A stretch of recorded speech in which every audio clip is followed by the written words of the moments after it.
నా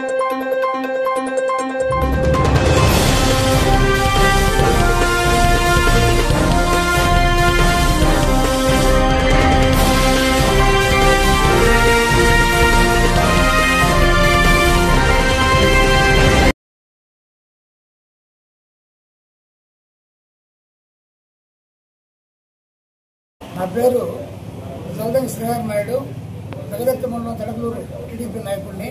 మా గ్రామంలో పేట శివరామయ్య అనే వ్యక్తి గత నెల రోజుల క్రితం రోడ్డు యాక్సిడెంట్ అయితే అపోలో హాస్పిటల్ 8 లక్షల రూపాయలు ఖర్చు పెట్టి వాళ్ళ చేతుల్లో లేని పరిస్థితుల్లో నారాయణ హాస్పిటల్లో చేరుంటే అక్కడ చికిత్స పొందడానికి డబ్బులు లేకపోతే మన గౌరవ శాసనసభ్యులు మన కావ్యకృష్ణానంద దగ్గరికి వచ్చి వాళ్ళ బాధని 8 లక్షలు పెట్టుకున్నాము, మాకు స్తోమత లేదు, ఈ పేషెంట్ వదులుకోవచ్చు పరిస్థితులు అని చెప్పి నిర్ణయించుకుంటే ఆయన ఇమీడియట్ గా స్పందించి మన అధికారులతో మాట్లాడి మన సీఎం క్యాంప్ ఆఫీస్ కి ఇమీడియట్ గా పంపించి 300 లక్షల రూపాయలు ఈ రోజు ఆయనకి ఎల్ఓసి ముందస్తు ఎల్ఓసికి హాస్పిటల్కి ఎల్ఓసి ఇవ్వడం జరిగింది.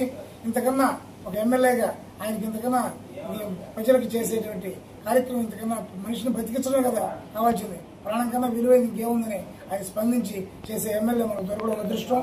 ఈ రోజు 300 లక్షల రూపాయలు పేట కోట ద్వారా వాళ్ళ శివరామయ్యకి ఇప్పించడం జరిగింది.